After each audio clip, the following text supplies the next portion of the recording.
Pessoal, tá todo mundo aí de novo? Vamos lá, vamos aguardar aqui. Eu acho que agora vai dar certo.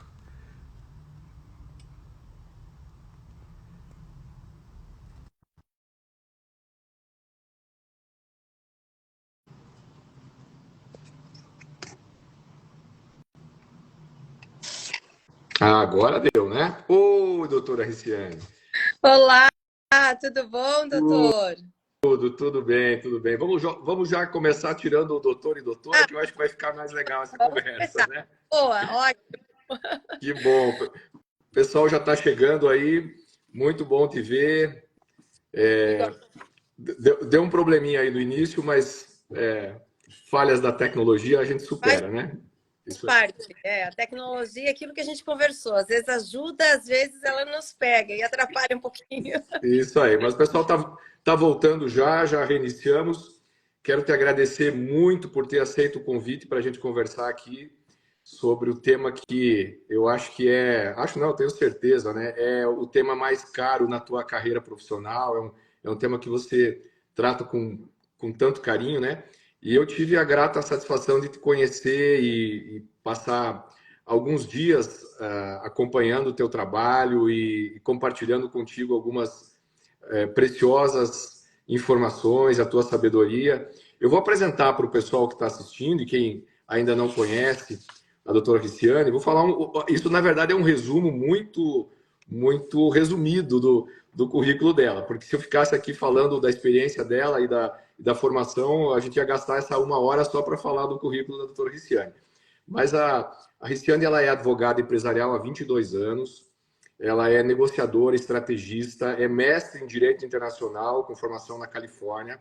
Ela é certificada como mediadora pelo Conselho Nacional de Justiça e também tem certificação IMI. Ela é representante no Conselho Federal da nossa Ordem dos Advogados do Brasil, no grupo de trabalho do Conselho Nacional de Justiça para Políticas Públicas sobre Superendividamento.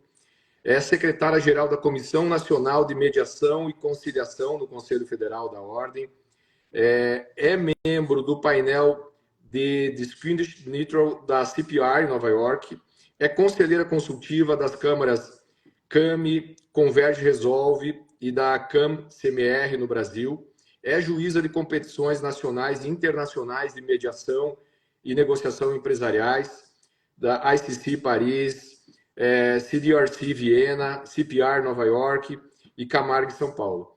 É co-idealizadora e membro do comitê organizador do First Brazilian Mediation Day em Paris. Tem cursos na Universidade de Califórnia, Berkeley, Stanford e Harvard. É professora de cursos de negociação e mediação para tribunais e universidades. E, por fim, é minha amiga. Tive a grata satisfação de conhecê-la e nos tornamos amigos, compartilhando interesses comuns a respeito de mediação e arbitragem. Eu fiz essa leitura muito rápida aqui dessa apresentação, Riciane, mas é claro que eu quero que você fale um pouquinho também, antes da gente falar dessa convivência que a gente teve nessa experiência de uma semana nos Estados Unidos. Eu queria que você falasse um pouquinho sobre como você entrou nesse mundo de mediação, negociação, arbitragem, para daí depois a gente falar dessa, que para mim foi uma experiência única nesse segmento de mediação, arbitragem, nesse nível, mas que talvez para você tenha sido mais uma, né? Também enriquecedora, mas mais uma dentro da tua carreira que já é vasta e extensa nesse mundo. Conta para nós como é que você se aproximou desse mundo da mediação e arbitragem. Primeiramente, queria agradecer, né, Erlon, tirando o doutor aqui, ao meu amigo, né? E foi assim, é tão gostosa essas imersões, porque a gente consegue passar, pular algumas casas no jogo da amizade, vamos dizer assim. E a gente conseguiu aprofundar e se conhecer e debater e ter várias oportunidades de conhecimento e troca técnica e também de diversão, né? De amizade, Verdade. de e dessa parte mais fun que a gente fala, dessas imersões, desses momentos de troca de conhecimento e dessas missões que acontecem.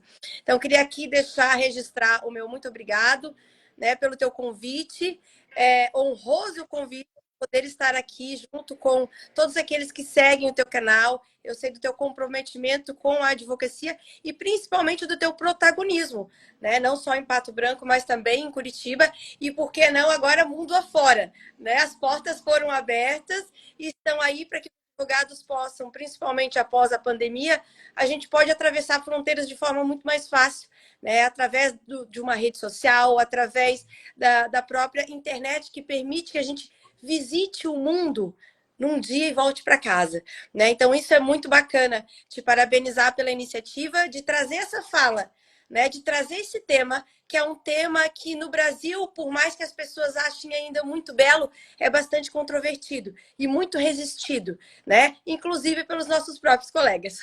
Verdade, verdade. Infelizmente, verdade. Temos Mas muito que evoluir, a realmente. sabe que tudo que é novo há sempre uma resistência, né? E aí, quando a gente fala tudo que é novo há uma resistência, parece que mediação e arbitragem é algo muito novo. E, na verdade, se a gente buscar a essência dele, ele existiu uma vida inteira, principalmente mediação, né? O mundo inteiro nasce mediando, né? Ou negociando. A criança, quando nasce, ela negocia com a mãe na hora que ela chora para ela ficar quietinha, enfim. E uma série de outras histórias que a gente conta, geralmente, quando vai falar de negociação e mediação, dessa mediação não técnica, dessa mediação e negociação intuitiva. Contudo, a gente consegue observar que a partir ali da década de 70, né, e isso, obviamente, lá nos Estados Unidos, nas mãos de Frank Sanders, a gente consegue observar que o norte-americano estava olhando para uma visão mais holística do conflito. E quando eu falo holística, eu falo no sentido mais sistêmico do conflito. E sistêmico no sentido de olhar no 360 graus. Como é que eu vou conseguir resolver o problema do meu cliente? Então, não é sobre a ação que eu vou ingressar, a liminar que eu vou buscar, a medida cautelar que eu estou buscando, a apelação. Não é sobre isso. Né? É sobre como resolver o problema do meu cliente. E quando eu penso dessa forma, eu acabo notando que, na verdade, pensar somente no acesso à justiça como sendo o judiciário é muito enfraquecedor para o próprio advogado, né? Porque ter só uma porta de acesso não seria justo. E, na verdade, não é assim que funciona, né? Muito a gente tem sempre falado que na história do direito não se inicia no judiciário, né? Então, inicia nas falas, nas negociações, nas mediações, e depois se organiza o Estado. Mas tudo era sempre muito oral, né? Muito da forma com que acontece com a mediação e com a negociação.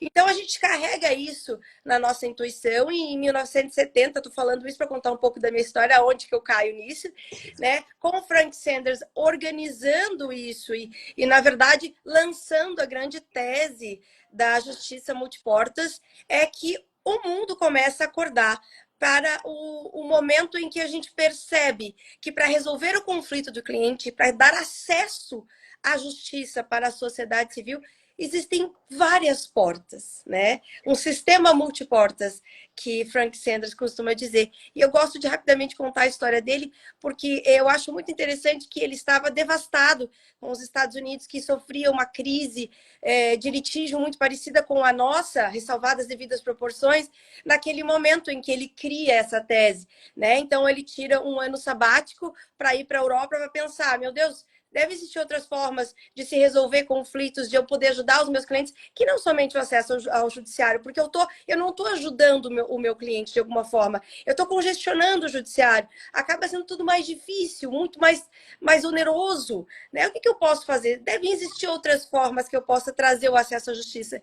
E aí ele desenha, né, essa tese de justiça multiportas, e manda uma carta, na verdade não era uma tese, era um artigo que ele fez, mandou para um colega da Universidade de Harvard, que leva para a Suprema Corte, para o presidente da Suprema Corte, que se encanta com o projeto e pede que ele participe da Pound Conference, que era a conferência que ia debater, né, toda a crise que o judiciário vivia na década de 70.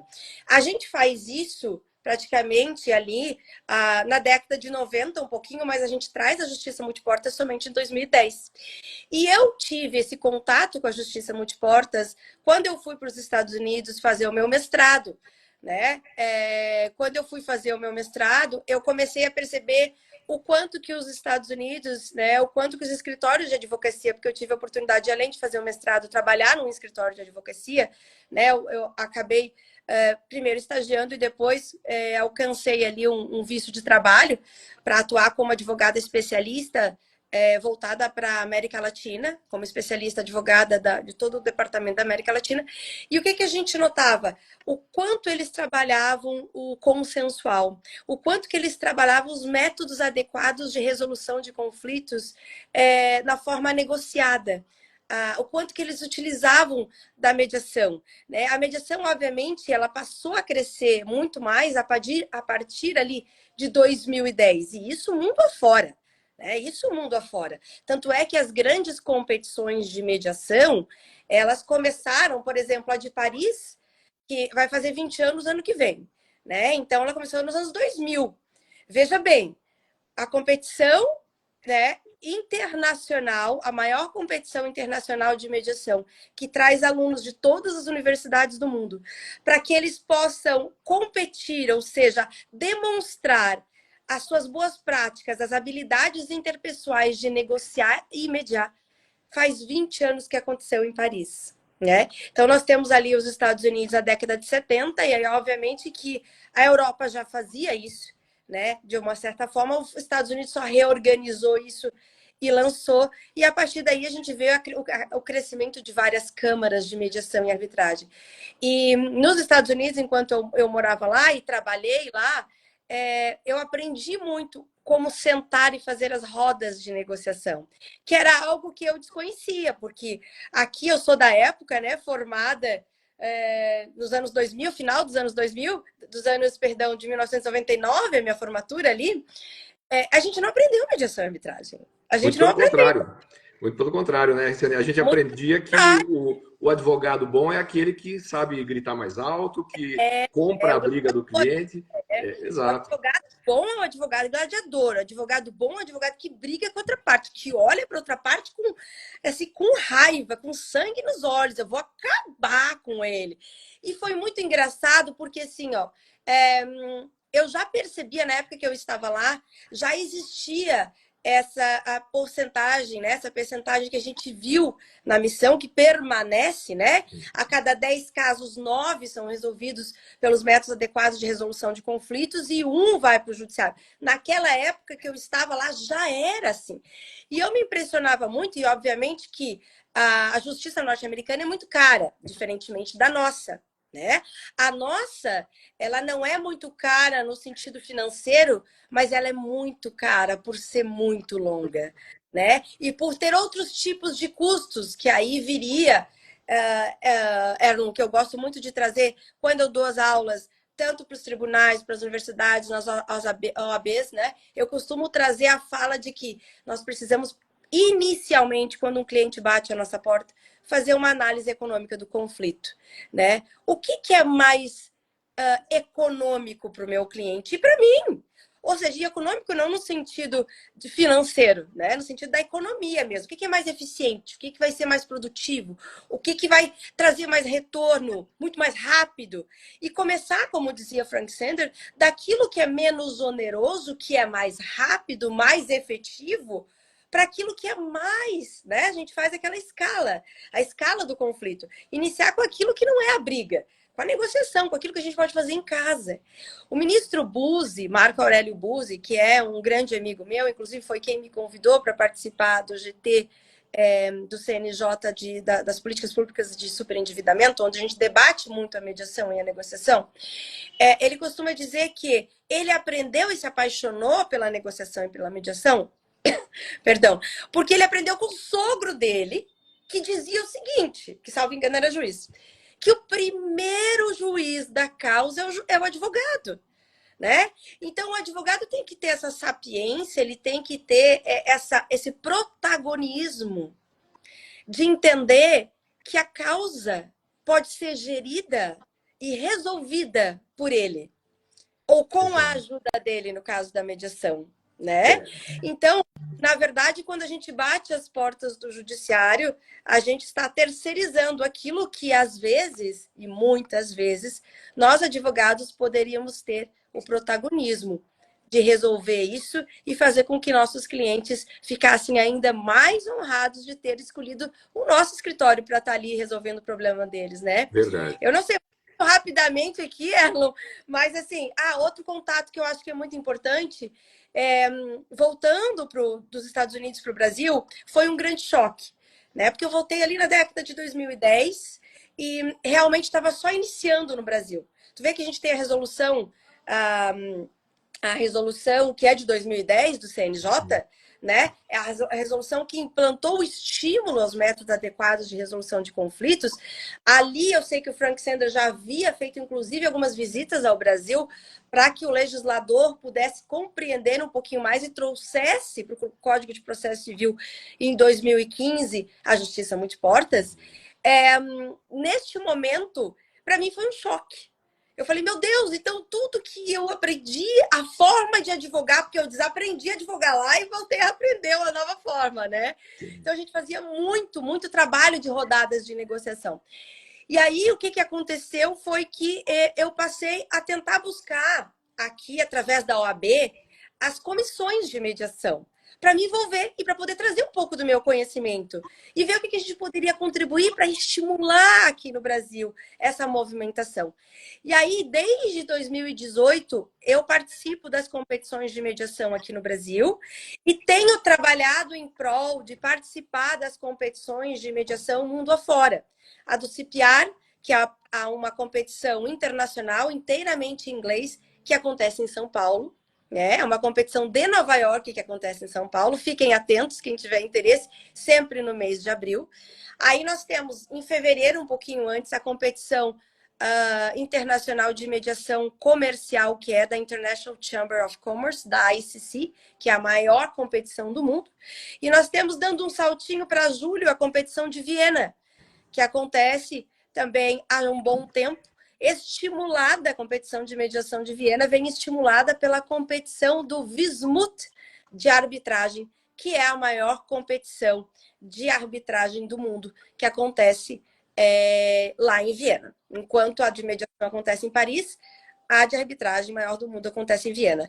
E por conta disso, a Viena entendeu o seguinte: bom, como nós já temos a maior competição de mediação de arbitragem, quem sabe a gente faz uma competição de mediação aproveitando o case da arbitragem já e tentando fazer como se a gente suspendesse o andamento da arbitragem, fizesse uma janela de oportunidades para mediação, e aí os alunos vão mediar exatamente como se fosse um caso verdadeiro. Então é muito legal essa competição, porque ela traz essa abordagem, essa visão muito próxima da arbitragem e do que é a realidade, às vezes, que você tem que visualizar oportunidades, janelas de oportunidades, aonde você pode negociar, aonde você pode mediar, ainda que você já esteja no judiciário ou que você esteja na arbitragem. Sempre há uma oportunidade de você parar para fazer uma rodada de negociação, ou sempre há uma oportunidade de você visualizar possibilidades de mediações.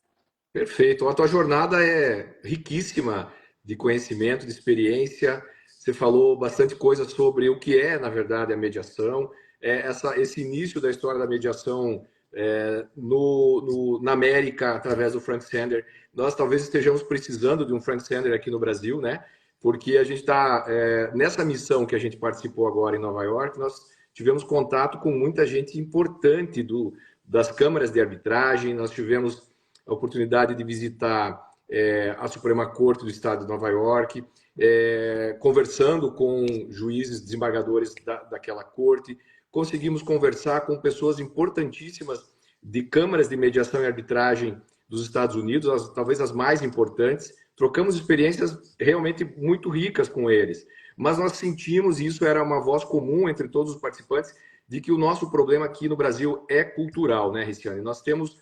Você se graduou um pouquinho depois de mim, mas nós somos lá da década de 90, e é aquilo, nós saímos da faculdade aprendendo de que o advogado bom é o gladiador. O advogado tem que mostrar a cara feia para o adversário, A nossa cultura legislativa também é pautada na busca pela sucumbência do outro, quer dizer, nós ganhamos desde que o outro sucumba, né? É algo até cruel, vamos dizer assim, para a nossa atividade. Isso vai formando dentro da nossa mentalidade uma postura de não buscar negociação, de buscar, na verdade, a aplicação do fato à norma e do melhor resultado ao nosso cliente dentro do processo. Então, nós estamos caminhando aí ao longo de mais de 3 décadas, assistindo os Estados Unidos evoluir tanto nessa parte de negociação, de mediação e de arbitragem, sem termos saído daquela cultura do litígio. Você acha que o paternalismo, que é um pouco próprio do sistema político ou mesmo judicial brasileiro, tem um pouquinho de culpa? Quer dizer, nós terceirizamos a resolução dos nossos conflitos ao monopólio da jurisdição pelo Poder Judiciário, também em função desse paternalismo, do esperar que os outros resolvam as coisas pela gente. Você acha que é possível a gente alterar essa cultura? Eu digo nós, advogados, mas também cidadãos, né? É possível, você vê essa possibilidade de evoluirmos a ponto de chegar ao nível dos Estados Unidos em algum momento? É muito importante a tua ponderação e você trazer essa pergunta já praticamente com a resposta dada, de uma certa forma, né? Realmente, nós somos um país muito que busca esse assistencialismo, somos uma sociedade que está amadurecendo, né? Uma sociedade ainda adolescente, e às vezes eu diria até é uma sociedade que carece do amadurecimento, né? Porque toda vez que você precisa do pai ou da mãe para resolver o teu problema, quando você precisa chamar o pai para resolver o teu problema, é porque você não tem a maturidade de resolvê-lo sozinho, né? E aí ao pai, a gente está chamando, como bem disse você, né, o Estado. O Estado aqui é o pai, né? E a gente tem esse costume, sim, é muito do brasileiro de terceirizar. Tanto é que é quase que intuitiva a resposta, a expressão do brasileiro de qualquer coisa que acontece, eu vou te processar, né? É como se ele dissesse isso, ele fosse resolver a vida dele. Pelo contrário, nesse momento é o momento que a vida dele vai começar a ficar mais complicada. A gente é advogado porque a gente já atuou muito no judiciário. E não é porque o judiciário é ruim ou porque o judiciário não tem competência, pelo contrário. Pelo contrário. É porque nós precisamos, enquanto advogados, ser mais atuantes. É porque nós precisamos, enquanto sociedade civil, ser mais autorresponsável dos problemas que nós próprios criamos. Não foi o Estado que criou esse problema para nós. Ai, doutora Ricen, então quer dizer que isso sempre... Não, nós estamos generalizando aqui. Obviamente que existem situações que nós necessitamos de bater as portas do Estado. É necessário. A legislação exige que a gente se use do judiciário em determinadas situações. Mas aí é muito diferente a gente, a todo tempo e a qualquer tempo, por qualquer coisa, bater as portas do judiciário, né?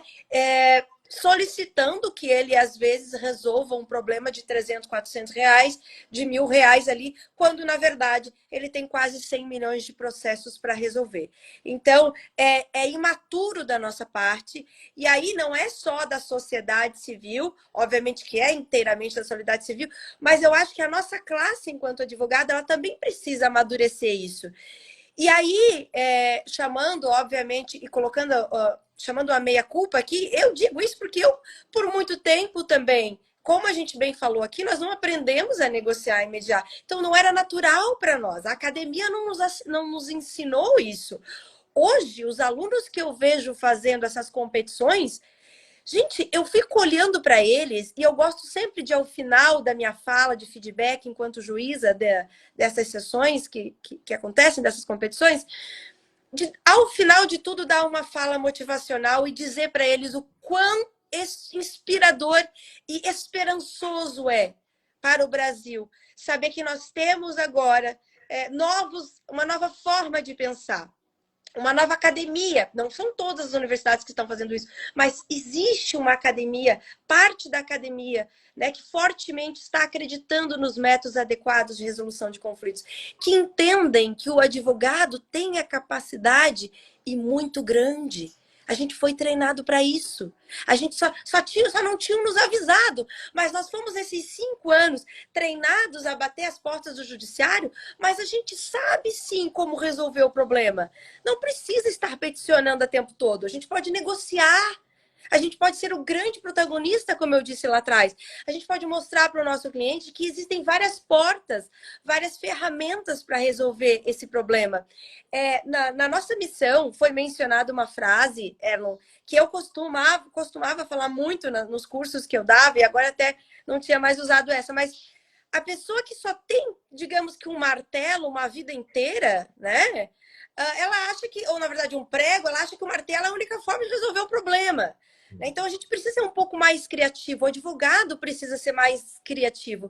E os Estados Unidos, ele ensinou muito isso, então essa missão, ela trouxe muito isso, né? No painel em que eu estava, o Vic, por exemplo, ele teve vários problemas de tecnologia, e foi uma pena com relação a isso, mas quem pôde observar um pouquinho mais na fala dele, quando a gente estava tratando do painel, ele disse para mim, Riciane, eu gostaria de mostrar para o Brasil o quanto que pode ser lucrativo para um escritório de advocacia, né, apostar em negociação e mediação. O meu escritório só cresceu e ficou o boom que ficou através disso. Porque a gente começou a resolver conflitos mais rapidamente, começamos a girar muito mais clientes e começamos a chegar a um ponto de todo mundo dizer, meu Deus, como é que você resolveu tão rápido? Ah, porque eu resolvi com o doutor fulano de tal, porque lá ele negociou, ele sabe como fazer, enfim. E aqui eu já gostaria de trazer a lembrança de todos, um seriado que ficou muito famoso, que é chamado Suits. A gente tinha o grande protagonista, que era como é que é Tô o... tentando lembrar o nome dele aqui. Como é que era o nome dele, gente? Ai, Jesus, ajudem vocês aí, ajudem. Como é que era o nome do Harvey Specter? Isso, esse aí. Harvey Specter, tá? Isso. Gente, o Harvey Specter, se vocês pararem para rever esse seriado, a grande maioria das vezes, Harvey, Marcelo, ele estava negociando. Ele não estava nas cortes. Porque a escola de direito de Harvard, ela ensina a negociar. Exato. Parte daí.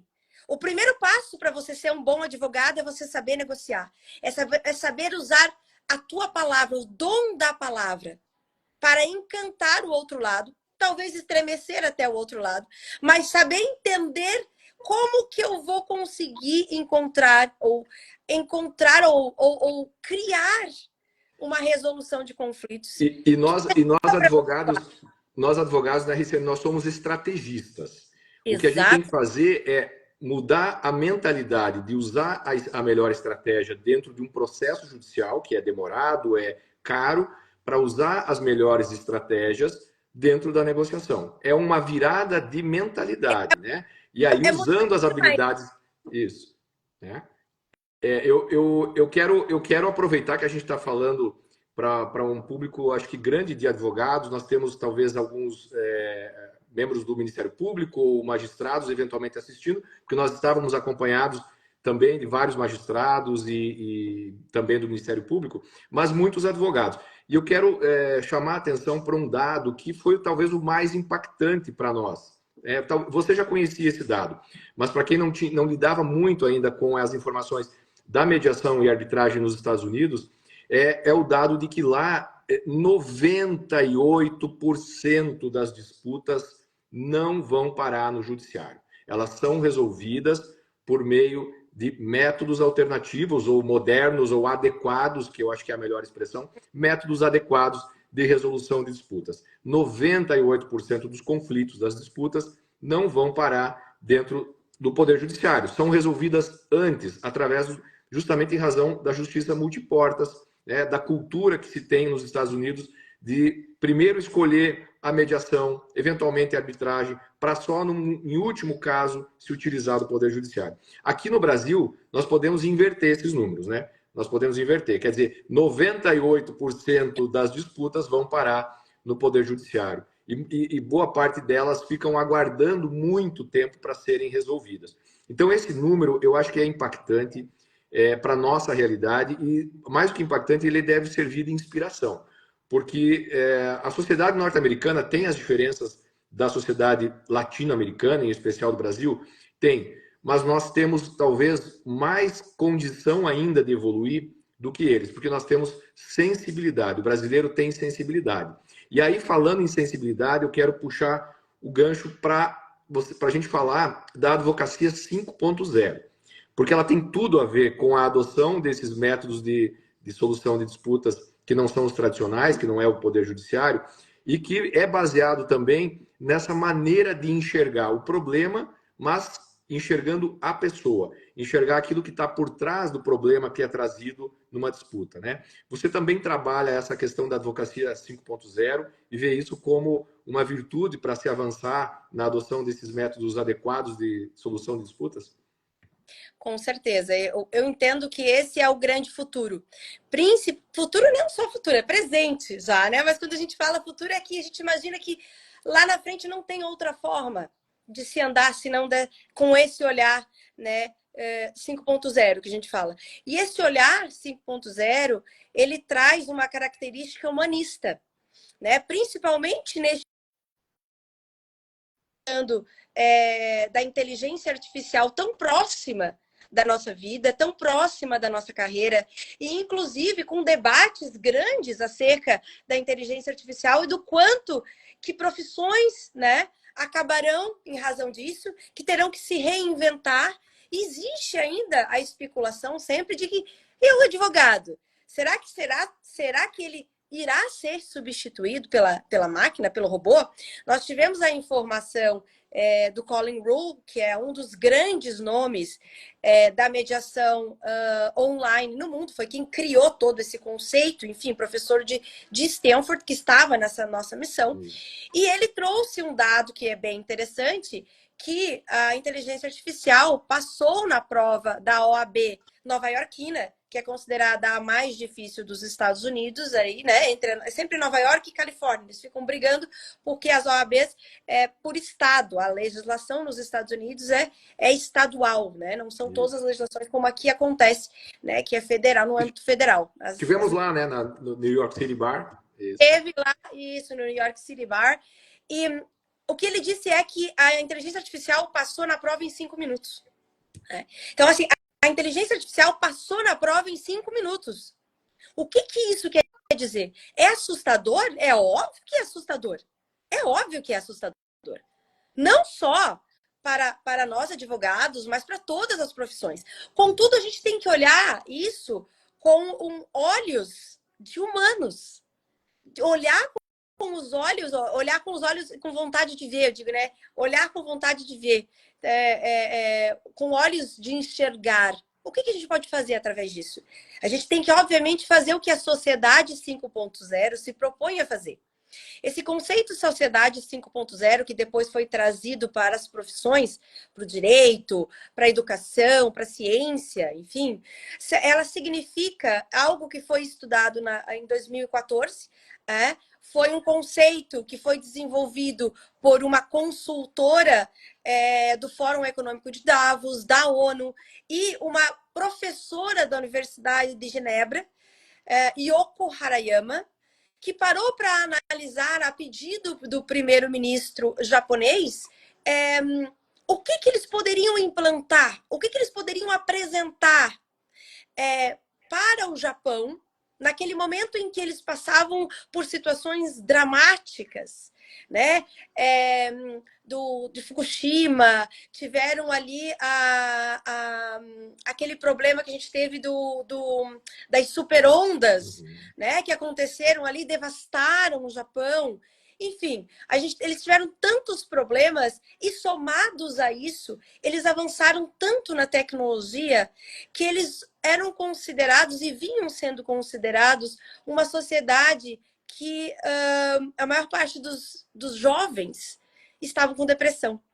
E não enxergavam o que fazer, porque a tecnologia tinha tomado conta, tudo tinha sido resolvido, era um país com educação com mais alto nível, né, de alfabetização, enfim, tudo funcionando. Contudo, as pessoas infelizes. A sociedade infeliz.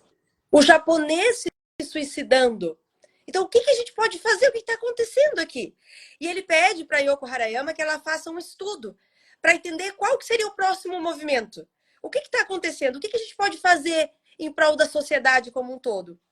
E aí ela para analisar e ela faz um estudo da seguinte forma, que, na verdade, a gente não tinha que olhar para frente o que poderia ser feito. A gente deveria olhar para trás o que foi feito. O que nós avançamos? E que momento é o presente agora?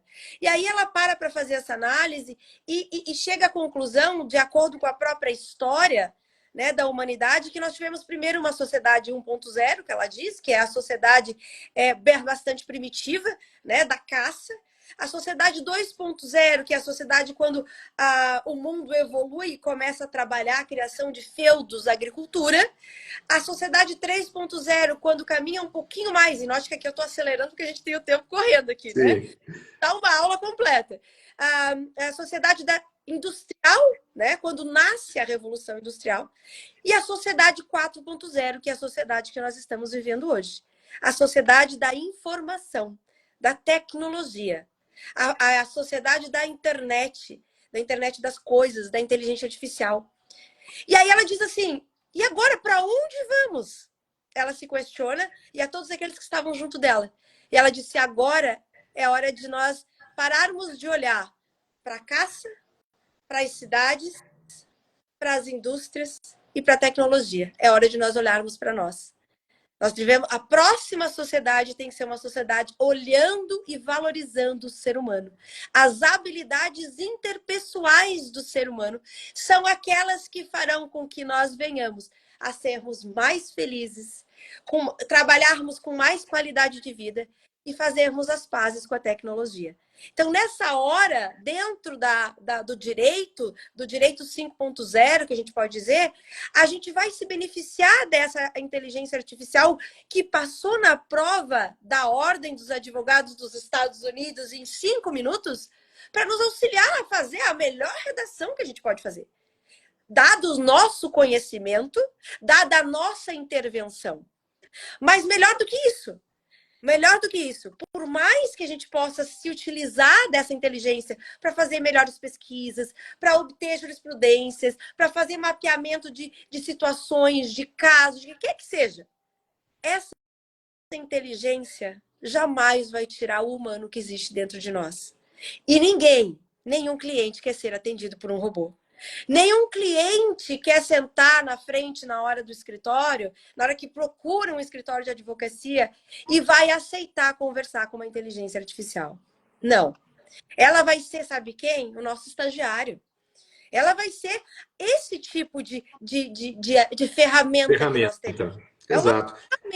Exato. Né? Ela é um quarto fator. Ela é uma ferramenta. Ela é algo que a gente vai se utilizar. Mas aí chama-se atenção para o seguinte motivo, que a advocacia precisa se humanizar. Porque se a advocacia continuar sendo só a advocacia Ctrl-C, Ctrl-V, esse advogado vai se perder. Esse advogado vai ser um dinossauro, como eles chamam, que vai entrar em extinção. O advogado precisa entender que este é o momento de ele explorar as habilidades interpessoais dele, explorar as habilidades de negociação, as habilidades de mediação, de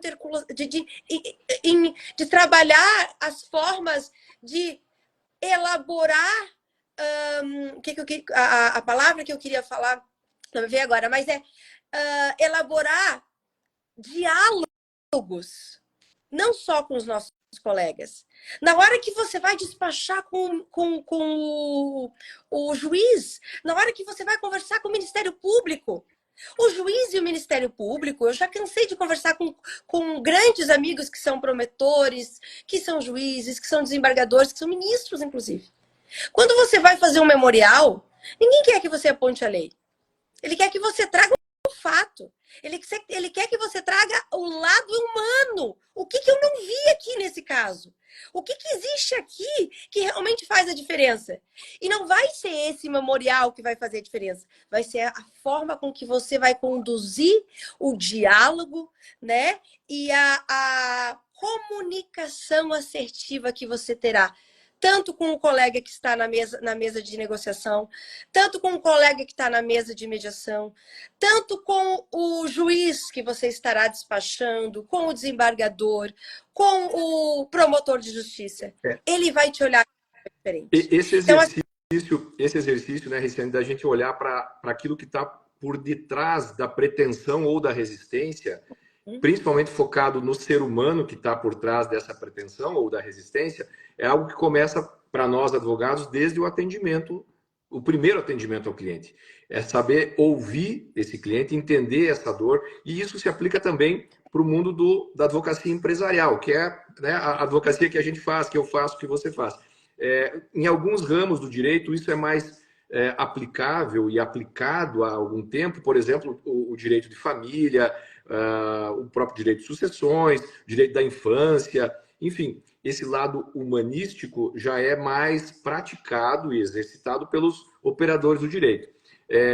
Não quanto a gente imagina que possa ser alcançado, mas já é praticado. Já no mundo do direito empresarial, que é o que a gente pratica, né, a nossa advocacia, também é possível fazer isso se a gente conseguir entender sobre o efeito da dimensão econômica da espera por uma resolução, né? A pacificação que você pode encontrar dentro do ambiente societário ou entre empresas e empresa e empregados ou numa relação comercial. Tudo que a gente está falando aqui, a gente está falando de pacificação. E aí essa mudança de mentalidade que a gente aprende muito quando vai tratar de mediação e arbitragem.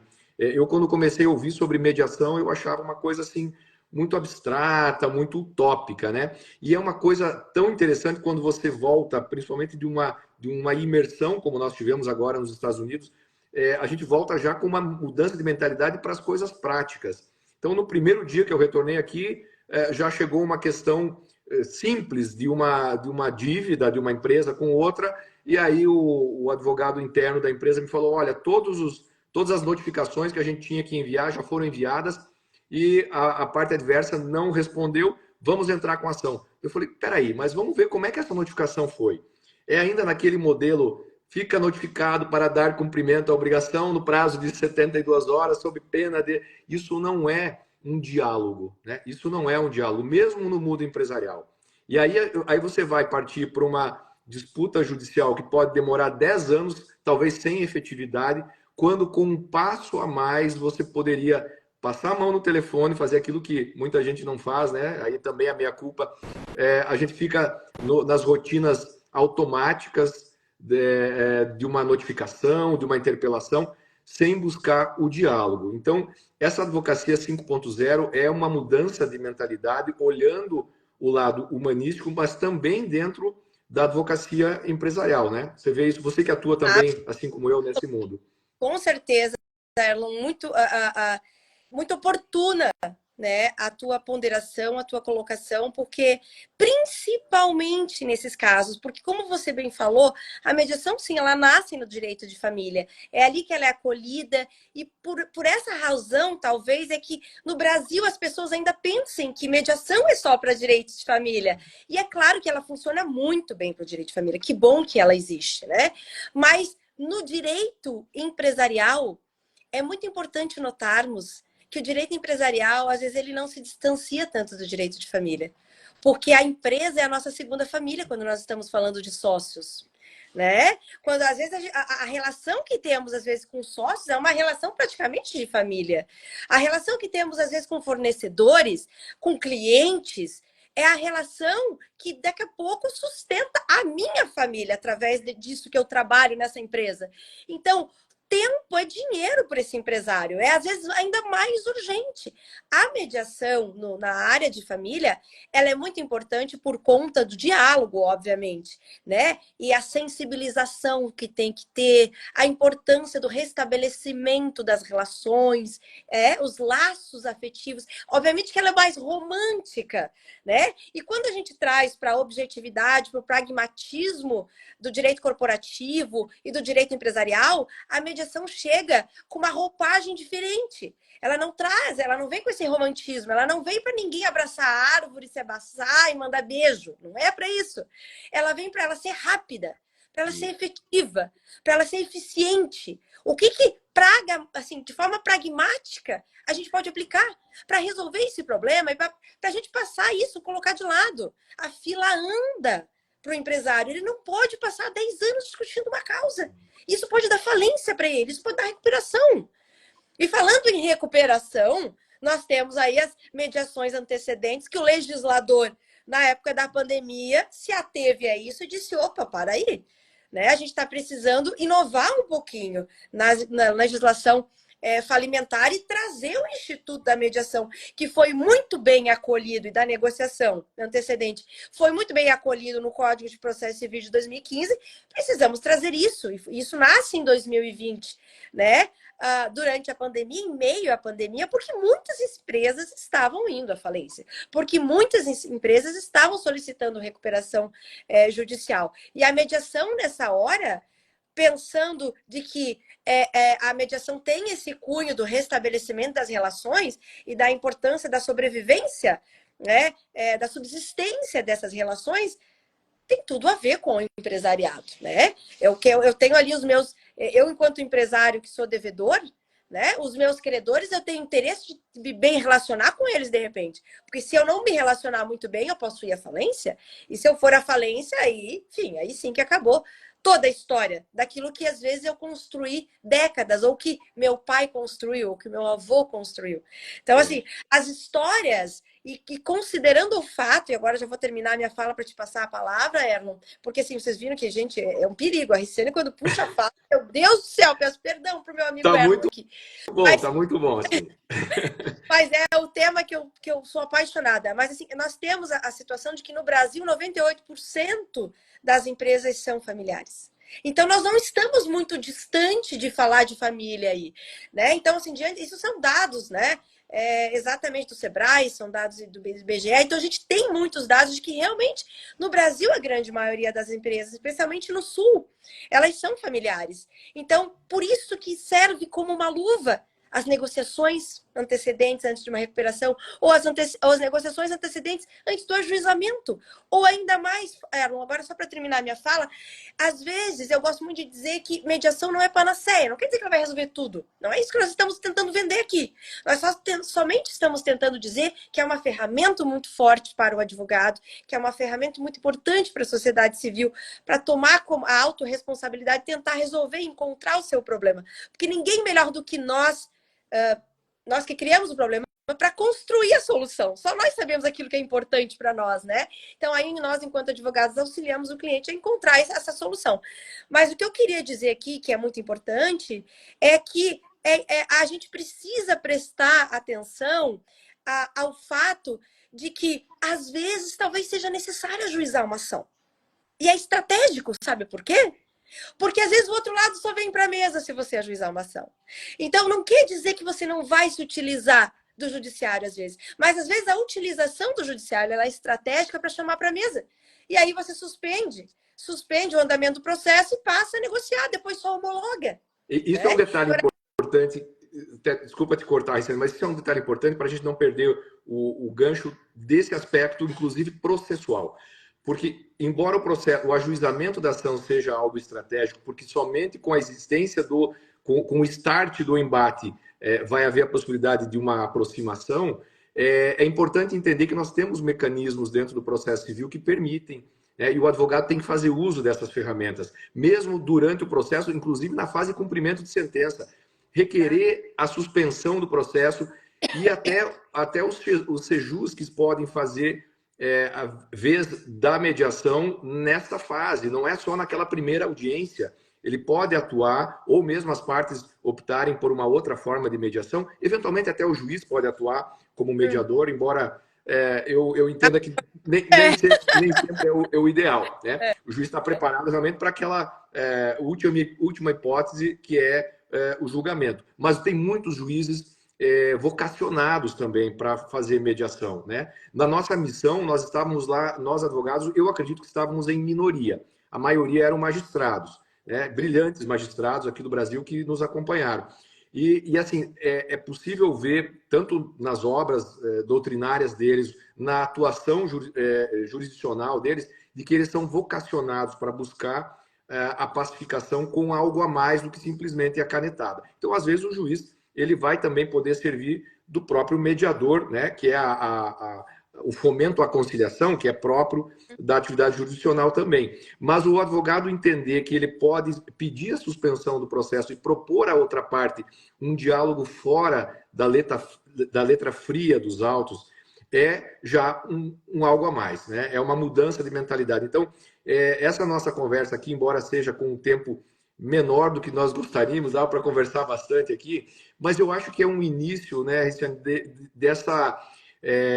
desse espalhar de ideias que nós temos. Aliás, nós trouxemos isso de Nova York, né, como missão. A missão foi visitar, mas nós também temos uma missão de semear aqui no Brasil cada vez mais e fomentar essa ideia da pacificação por meio dos métodos adequados de resolução de disputas, né? Então, essa nossa conversa aqui falou sobre a tua rica história dentro da mediação e arbitragem, do teu papel importante dentro das instituições, falou sobre o que é o diálogo, a negociação, a advocacia 5.0, também aplicada dentro do direito da advocacia corporativa e empresarial. E eu quero, como o nosso tempo é limitado, te provocar aqui para que a gente possa também provocar os nossos colegas a que a gente faça mais conversas como essa, para desmistificar esses institutos, né? Hoje a gente falou bastante de mediação, mas tem muito a se falar também de arbitragem como uma forma adequada, e até não só adequada, mas como um meio de negócios. Porque se nós, como empresários da advocacia, temos que nos reinventar, né? Não podemos ficar parados na advocacia tradicional, nós também temos que olhar esses institutos como uma forma de business, uma forma de empreender. Claro que com habilidades, com o máximo de treinamento e formação, né? Sem nunca descuidar dos princípios que regem a mediação e a arbitragem, mas também é uma oportunidade de negócios, né? Para esses que estão saindo da faculdade agora ou estão um pouco perdidos,